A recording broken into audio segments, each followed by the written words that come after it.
बोलती पुस्तके. ज्यांना वाचनाचा नाद, त्यांना बोलती पुस्तके घाली साद. आमचं चॅनल सबस्क्राईब करा आणि सबस्क्राईब करायला इतरांनाही सांगा.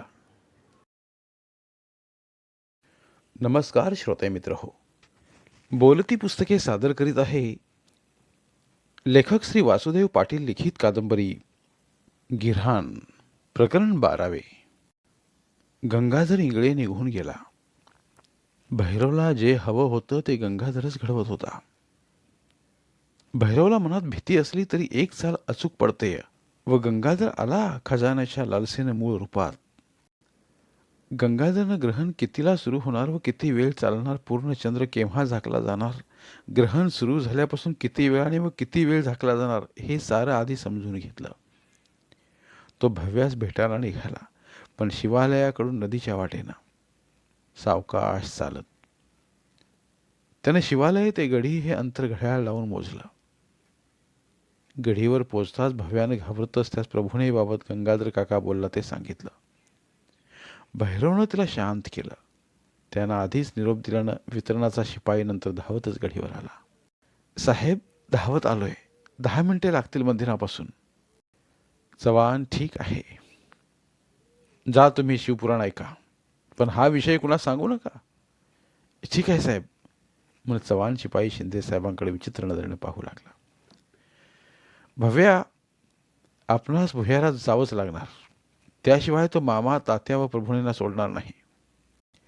पण भैरव, शिवालयात तर किती गर्दी आहे आणि रात्री तर भंडाराच चालेल. भव्या, ग्रहण रात्री 12:20 सुरू होईल. तो पावे तो भंडाऱ्याचं जेवण आटोपून गर्दी पांगेल. पण महंत, त्यांना तर आपण नकार दिला होता. त्याने आपणास आधीच सावध केलं, तरी आपण त्यांनाही शंकेनेच पाहत आलो. खरा गुन्हेगार गंगाधर आहे हे ते वारंवार सांगत आले तरी, आणि आता त्यांना नकार देऊन आपण यांच्या म्हणण्यानुसार भुयारात गेलो तर. भव्या, हे महंतांना कळेल सारं नंतर. आपण मजबुरीनं आत गेलो इथे. कसं काय? भव्या, विसरत नको जाऊस, त्यांना भूतकाळ कळतो ना. भैरवनं खोल पाहत सांगितलं. अरे हो, पण मग तात्या व प्रभूनेच गंगाधरनं ओलीस ठेवलं व तो आपणास भेटला, हेही त्यांना आता कळलंच असेल ना. नाही बहुतेक. ज्या संदर्भात सलग घटना घडते ती घटना पूर्ण होई पावतो त्यांना कळणार नाही अजून. आणि सध्या ते शिवपुराणाच्या कार्यक्रमात गर्क आहेत. तरी पण पायविहिरीकडून कसा आत जाता येईल आपणास, ते पाहू. गंगाधर काय म्हणतो ते. पण ऐक, मी जे सांगतोय ते. भुयारात जाताना तुलाही यावं लागलं तर भुयारात उतरताच तुझं घड्याळ 10 मिनिटे तात्काळ मागं कर. पण त्याचवेळी गंगाधरच्या हातातलं घड्याळ अंधारात अलगदपणे कापता येईल हे पहा. का रे? आणि पट्टा कसा कापता येईल? का ते नंतर सांगेन मी. त्याच्या हातात लेदरच्या पट्ट्याचं घड्याळ हे मी पाहिले. आणि हे कटर ठेव. भुयारात घुसताच अलगदपणे यानं पट्टा काप. तुला मध्ये तो वेळ विचारलेच. तुझं घड्याळ तू 10 मिनिटे मागे केलं असेल म्हणून तीच वेळ सांगतो त्याला. पण भैरव, का रे? सांगतो ते लक्षात ठेव फक्त. भैरव, ज्यानं आपल्या जन्मदात्यांना यम सदनास पाठवलं त्याच्यावर कसा भरोसा ठेवावा रे? त्यांना आपणासही काही दगाफटका केला तर? भरोसा ठेव माझ्यावर. कसा ठेवावा भरोसा? कुणी कुणावर? मी तुझ्यावर की तू माझ्यावर? कोणाच्या भरोशावर? ज्या मरणाच्या दारात जातोय ते उघडेल का? उघडलंही पण पुन्हा बंद झालं तर बाहेर येऊ का? अज्ञाताच्या प्रदेशातला हा प्रवास आपण कुणाच्या भरोशावर करू पाहतोय रे? समपातळी गाठली ना आपण गर्भात असताना. महादेवाच्या साक्षीनं साटलोट झाले ना आपलं. मग तरी भरोसा नाही का ठेवू शकत आपण एकमेकावर? द्वैत अद्वैत होऊनही द्वैत अद्वैत अद्वैत नाही नसणारे. समपातळी गाठलीच कुठे आपण?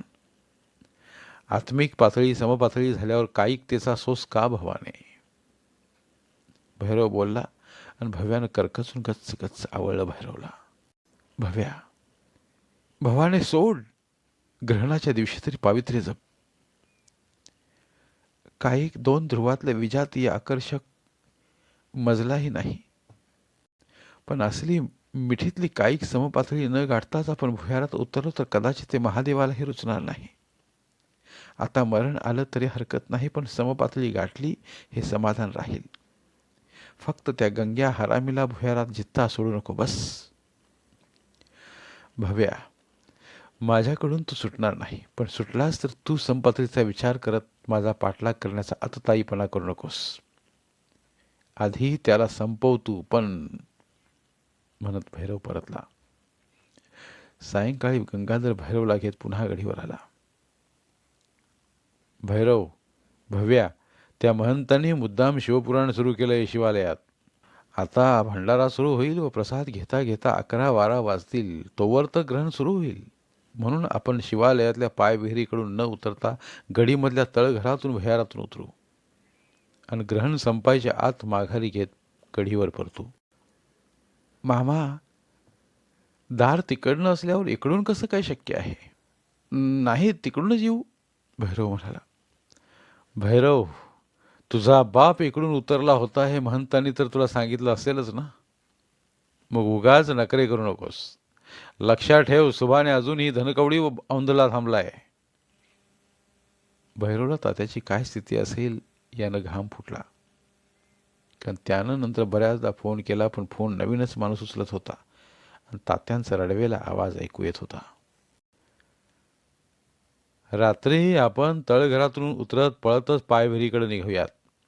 तिघांना जेवढ्या घागरी उचलता येतील तेवढ्या उचलूयात व परत येऊयात. महंतला कळलं तर? तो कार्यक्रमात गुंग आहे, त्याला काहीच कळणार नाही. आणि कळलंही व तो आत आलाच तर पाहू पुढं काय करायचं ते. काय करणार? 3 तिथं 4 वाटे होतील एवढंच. मामा, महंत निसंग फकीर माणूस, ते यात हात भरणार नाहीत. त्याने नकार देत बोभाटा केला तर? भुयारात तर येऊ दे त्याला, कितीही बोभाटा करू देत. मग बाहेर काहीच हाक ना बोंब. आता मात्र भैरवला पुन्हा दरदरून घाम फुटला. आपण भव्यास मध्ये घेऊन जातोय, पण हा महंताबाबत असा विचार करतोय तर आपणासही. मग आपण नाहक भव्यास का अडकवतोय? पण तरी तो शांत राहिला. गंगाधरनं सारं समजावलं. 12ला येतो, तयार राहा असं सांगितलं. तो निघाला. भव्या व भैरव शिवालयात आले. भंडाऱ्यांच्या प्रसादाची धावपळ सुरू झाली. त्याने महंतांची भेट घेतली. स्वामी, कुछ कहना है?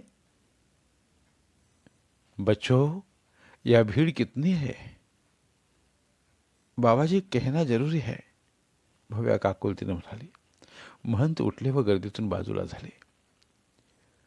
बोलो. स्वामी, इथं गर्दी असल्यानं तो तळघरातून सांगतोय, भैरव हळू आवाजात म्हणाला. इसकी ये मजाल. भैरव, सुन मेरी बात, गुफा में उसके साथ तो अकेले जाना. भव्या को ले जाना ही नहीं. 12:20 पर ग्रहण शुरू होगा. तो 10-15 मिनट उसको तलहट्टी में ही झुंझलाना, पर अंदर घुसना ही नहीं. 15 मिनट बाद गुफा में उतरना, पर अकेले. भव्या को किसी भी हालत में नहीं ले जाना. भव्या भैरव उसके साथ जैसे ही उतरेगा तो सीधी इधर आ जाना. समझे सब बातें? महंत शांतपणे समजावत म्हणाले. ठीक है स्वामी जी, लेकिन उसने भव्या को ही साथ लेने की जबरदस्ती की तो? नहीं सुना तो द्वार खुलने के बाद उनको अंदर जाने देना और झट से पीछे होकर सीधा इधर आना. उसे अंदर ही. महंतने व्यवस्थित समजावलं. भव्या व भैरव प्रसाद घेत गडीवर आले. 10-11 आणि एकदाचे 12 वाजले. गंगाधर बरोबर 12 वाजता गडीवर आला. भैरव व भव्या तयारच होते. तिघे गडीवरून आसमंताकडे पाहू लागले. गडीवरून शिवालयाकडचा गलका ऐकू येत होता. हालचाल मंदावत होती, पण तुरळक लोक दिसतच होते. पूर्ण गोल चांद तारापूरच्या डंबरीत दिमाखात वर भगभगत की धगधगत की चमचमत होता. वातावरणात पावसाचं चिन्ह नव्हतंच. 12:10 टोल घड्याळानं दिले. गंगाधर तळघरात जाण्यासाठी घाई करू लागला. भैरव उठला. त्यानं शिवालयाकडे नजर टाकली. महंत आणि शिवालयातला भंडारा उरकला होताच, पण जे लोक दिसत होते त्यांना घरी काढलं असावं. मंडपातला एक एक लाईट बंद होताना दिसत होता. शिवालयातला प्रकाश कमी होत चंद्रप्रकाश जाणवायला लागला. लोक ग्रहणामुळे निघून गेले असावेत. भैरव भव्या खालच्या तळमजल्यावर आले. गंगाधरही मागोमाग उतरला. तळघराचं दार उघडलं.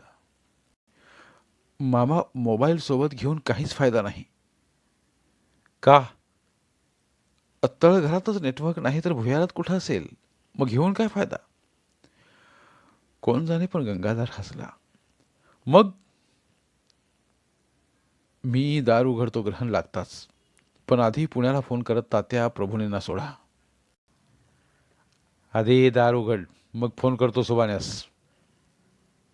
खाली कसा करणार कॉल? आत्ताच वर जात कॉल करा आधी. भैरव रागानं म्हणाला. गंगाधरनं हातचं काम बिघडू नये म्हणून काहीच आडेवेडे घेतले नाहीत. तो वर आला. त्यानं सुबाण्यास कॉल करत निघायला लावलं. लगेच भैरवनं तात्या व भव्यानं प्रभूनेच कॉल करत खात्री केली. तात्याला सुभाने निघून जाताच आतून दरवाजा लावावयास लावला. भैरव, शब्द दिला की मी पुरा करत त्यास जागतोच. आता सुभाण्या परत जाणार नाही, खात्री ठेव. उचल. तिघांनी फोन गडीवर ठेवले. तिघे परत तळघरात उतरले. तोवर तर ग्रहण सुरू झालं. तळघरात जाताच भैरवनं हात जोडत टाक्यातल्या भिंतीकडे पाहिलं. हे कैलासनाथ देवाधिदेव शंभू महादेवा, दार उघड बाबा. जोरात म्हटलं आणि टाक्यातली 25 वर्षांपूर्वी उघडली तशीच भिंत उघडली व दार दिसू लागलं. टाक्यातलं पाणी अचानक उफानत जोरात आत पळू लागलं. भैरव भव्या एकदम धक्क्यानं पाहू लागले. भैरव, भव्या, चला. भव्या, तू थांब. थांब, आधी मी जाऊन बघतो म्हणत भैरव आत एकटा गेला. तोच मागं थांबलेल्या भव्यानं आपलं घड्याळ 10 मिनिटे मागं केलं व जवळ उभ्या गंगाधरच्या घड्याळाचा पट्टा कटरनं अलगद लक्षात न येऊ देता कापला. घड्याळ टाक्यातल्या पाण्यात चूक डुब्ब करत पडलं. गंगाधरनं भुयारात उभ्या भैरवकडची नजर वळवली, पण तो पावे तो घड्याळ तळाशी विसावलं. त्याला समजलंच नाही. तो वेगळ्याच तंद्रीत. भैरव आत पाहत थोडा रेंगाळला व एकदम झपकन बाहेर निघाला. दार बंद सटकन व टाक्यात पाणी वाढू लागलं. तोच भव्या वर जात गढीतून शिवालयाकडे पाहू लागली, पण तिकडे शांतता होती. 2-4 माणसं तरी असावीतच तिथे. भंडाऱ्याची आवरा निरव करत भैरवनं पुन्हा हात जोडत विनवलं. मघासारखं दार उघडलं. तो मध्ये पाऊल टाकणार तोच गर्रकन पुन्हा माघारी व दार बंद. पुढे निघू पाहणारा गंगाधर एकदम भांबावल्यागत थांबला. भैरव, काय पुन्हा पुन्हा? चल उतर एकदाचा, कातावून तो म्हणाला. मामा, आज सांगाडा पडलाय जवळच. घाबरलो मी. भैरव म्हणताच गंगाधर एकदम सुन्न झाला. कुणाचा? सांगाड्यावर नाव लिहिलं आहे का कुणाचा वाचायला? भैरव कातावला. गंगाधर समजून चुकला. कावेरीचाच, कारण त्यावेळी तीच शंभूनंतर घुसली असावी. आपलं ती तळघरात उतरली यावर लक्षच नव्हतं. आपण तळघर बंद करून निघून गेलो होतो. ठीक आहे, चल आता तिघं जाऊ. आणि ही भव्या कुठे गेली वर? शिवालयाकडे काही गडबड उठली का ते पाहते ती वर, पण तिकडेही दार उघडत असावं. भैरव शांतपणे म्हणाला. टाक्यातली पाण्याची पातळी वर झेपावताच भैरव पुन्हा हात जोडत विनवू लागला. पुन्हा दार उघडलं व पाणी सुसाट पळालं. गंगाधर आत येणार तोच, थांब मामा, फक्त एकदाच, मग सर्व जाऊ, म्हणत भैरव पुन्हा माघारला. आता त्यानं लगोलग काही सेकंदात ही क्रिया 2-3 वेळा केली आणि मग एकदाचा मध्ये जात उभा राहिला. भैरव, चाळे बंद कर. काय लावलंय? गंगाधर संतापला. बोलवा आता भव्यास, निघूयात, म्हणत थांबलेला भैरव तरी बाहेर चपकन आला. बस. गंगाधरनं आरोळी ठोकली व जाणार तोच भव्यास धावत आत आली. भैरव चल, म्हणून ती टाक्यात उतरली. भैरव, भव्या, काहीतरी गडबड करताय तुम्ही. पण लक्षात ठेवा, गाठ माझ्याशी आहे. गंगाधरनं थेट धमकावलंच. भैरवनं तिकडे लक्ष न देता हात जोडत विनवलं व दार उघडताच तो आत आला. आता गंगाधरनं भव्याचा हात धरला. तिला आत ओढत प्रवेश केला. मामा, भव्याला इथंच राहू दे, आपण दोघेच जाऊ. भैरव, बऱ्या बोलानं चल, नाहीतर विचार कर, सुभाण्या परताला वेळ लागणार नाही. तात्या आतल्या आत संपेल मंगल्यात. भैरवनं आता आढेवडे घेतलेच नाहीत. त्यानं भव्याचा हात धरला व धुरकट चंद्रप्रकाश किरणाच्या काकरीत सुसाट निघाला. मागून गंगाधर त्याच्या मागून धडपडत निघाला. भैरव व भव्या तर जणू आपला कायमचा रस्ता या रक्तातल्या सरावूनच निघाले. भव्या, चल लवकर, वेळ कमी आहे आपल्याकडे. तो पळणाऱ्या भव्याच्या कानात पुटपुटला. खालून पाणी जोरानं वाहत होतं. पाण्यात दोघं कमरेखाली ओले चिंब झाले. भैरव, यानं काही केलं तर? घाबरू नको, घाबरू नको, मी आहे. भैरवनं धीर देत तिचा हात घट्ट पकडत धरत पळत राहिला. 10 मिनिटापेक्षा कमी वेळात ते सभामंडपात आले. खालून पाणीच पाणी.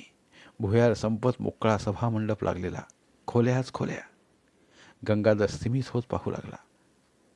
कोपऱ्यात त्याला घागरी दिसल्या व तो जोरात घागरीकडे झेपावला. पण भैरवचं लक्ष दुसरीकडेच होतं. तो एकदम भाऊक होत एकसारखा पाहू लागला. भव्याच्या हातावरची त्याची पकड घट्ट होऊ लागली. भैरव, काय?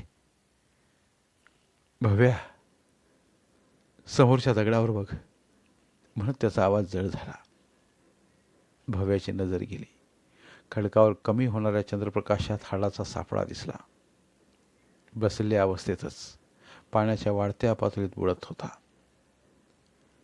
भैरव, भैरव, तुझा जन्मदाता, तुझा बापच ना तो? बघ, वर्षानुवर्षे वाट पाहत बसलाय. अस्थिपंजर होत आपल्या भैरवाची. शंभो. भव्या, टाइम किती झाला बघ. चला पटकन, 2-2, 3-3 घागरी उचला पटकन व निघूयात. रुद्राक्षाने पूर्ण भरल्या घागरी पाहत आनंदानं गंगाधर म्हणाला. काका, 12:40 कंठ दाटल्या आवाजात भव्या म्हणाली व भैरव आपल्या पित्यास सोडत शोक आवरत भानावर आला व रडतच जोरात ओरडला. भव्या, चल, घागरी उचल आणि पळ. पण भैरव, भैरव, तिकडे बघ, पाण्यात काहीतरी बुडतंय. भव्या, तिकडे पाहू नको, पळ काढ. अरे, समोरची भिंत हात जोडत मी उघडते ना. मुळीच नाही, माघारी पळ, म्हणत त्यानं तिथल्या अचंबित करणाऱ्या साऱ्या बाबींकडे न पाहता त्याने पळायला सुरुवात केली. गंगाधर इंगळे कडेवर 2 हातात एक अशा 4 घागरी घेत निघणार तोच त्याला भैरव भव्या पुढे घागरी न घेताच पळताना दिसले. अरे मूर्खांनो, ग्रहण सुटायला अजून 50 मिनिटे बाकी आहेत. अजून दार नाही बंद होणार. कुठं पळत होतात? मागं फिरावं, घागरी घ्या, म्हणत आरोळ्या मारू लागला. भुयारात जोरात आरोळ्या घुमत प्रतिध्वनी झाल्या व त्याला वेगवेगळ्या दिशेनं ऐकू येऊ लागल्या. पण भैरव व भव्या माघारी फिरलेच नाहीत. ते रित्या हातानं जोरजोरात पळत तळघर जवळ करू लागले. पाणी आता उफानत वेगानं वाढत होतं. वेगाबरोबर प्रवासाची उंचीही वाढत होती. पाणी गळ्यापर्यंत आलं आणि भैरवनं भव्यास कमरेत धरत प्रवाहात झेप टाकली. तो जीवांच्या आकांतानं पोहत तळघर जवळ करू लागला. भैरव, भैरव, पाणी अचानक का वाढलं? फक्त हातपाय मारत राहा व पुढे सरकत राहा. आलंच आता तळघर. भैरव, भैरव, ऐक, तोंडात पाणी जाते रे, आपण बुडून मरणार. भव्या गटांगळ्या खाऊ लागली. भव्या, दम रोक, जेवढा शक्य होईल तेवढा श्वास रोख, म्हणत त्यानं तिचे केस पकडले व पाण्यात श्वास रोखत तो वेगानं निघाला. आलं आलं, तळघराचं टाक आलं. दार ओलांडलं. हुप. दार ओलांडताच दार बंद. त्यानं भव्यास टाक्याच्या बाहेर घेत तळघरात आणलं तर दार बंद झाल्यानं तळघरात पाणी वाढू लागलं. तो तसाच वरच्या मजल्यावर चढला आणि दार बंद झाल्यानं टाकही हळूहळू कमी होऊ लागलं. भव्यानं रोखलेला श्वास सोडला व ती जोरात हापू लागली. फक्त काही सेकंद जरी वेळ दवडला असता तर तिने रोखलेला श्वास सुटला असता आणि नाकातोंडात पाणीच पाणी गेलं असतं. भैरव, पाणी अचानक का वाढलं रे? ती हापतच विचारू लागली. आधी शांत हो, श्वास घे, सोड, मी निवांत सांगतो तुला. अरे पण त्या गंग्या हरामखोरास तू तू काहीच न करता तसाच घागरे आणत असताना जिवंत का सोडलास? भित्र्या भागूबाईसारखा का पळून आलास? भवाने, समपातळी. आपण जशी समपातळी गाठली तशीच पाण्याच्या समपातळीनं आपल्या बदल्याची समपातळी गाठत त्या पाप्यास बुडवला असणार एव्हाना. तो हसतच म्हणाला, काय म्हणायचंय तुला? अगं परतीचा मार्ग आपला माग एकच होता त्याच्यासाठी. पण आपण जेमतेम सुटलो तर तो कसा सुटला असेल? आणि आलाही असेल पण दार तर बंद झालं ना आपण निघताच. भैरव म्हणाला आणि भव्याच्या डोक्यात प्रकाश पडला. बापरे भैरव्या, काय भन्नाट चाल खेळीस रे तू, म्हणती घट्ट बिलगली. भवाने, अजून एक धक्का पाय विहिरीत पाहूयात चल. आणखी काय राहिलं? भव्या म्हणाली व भैरव पाठोपाठ शिवालयाकडे आली. चंद्र अजूनही पूर्ण झाकला होता. ग्रहण सुरूच होतं. ते धावतच शिवालयात आले. शिवालयात कोणीच नव्हतं. अरे मी तळघरातून वर आले होते तेव्हा 4-5 लोक ओरडताना मी पाहिले होते, म्हणून तुला सांगायला मी पळत खाली आले होते. भव्या एकांत पाहून म्हणाली. तोच भैरवनं तिला पाय विहिरीकडे आणलं. आता खग्रास ग्रहणातला चंद्र एका बाजूनं खुला व्हायला सुरुवात झाली होती. खंडग्रास चंद्रग्रहण. ते पाय विहिरीत उतरले. जे पाहिलं त्यानं भव्या उडालीच, किंचाळीच. काय पाहिलं असं भव्यानं किती किंचाळी? भैरव मात्र रागानं पाहत थुंकला. पाय विहिरीच्या भिंतीत रक्ता मांसाचा चिखल पाण्यात मिसळत होता. ग्रहण सुटत होतं तसं पाया विहिरीतलं पाणी उतरत होतं व भिंतीत चिरडला गेला देह, लगदा चिपाड झालेला देह, टरबूज फुटावा तसाच. पण कोण? पण कोण? बापरे, महंत. आणि हे कसं शक्य? शंभू महादेवा, तुझ्या कथेचं पुराण संपलं, पण तरी एकदा कथेचा उलगडा करण्यासाठी तळटीप जोड भोले बाबा. धन्यवाद. उर्वरित कादंबरी पुढील भागात.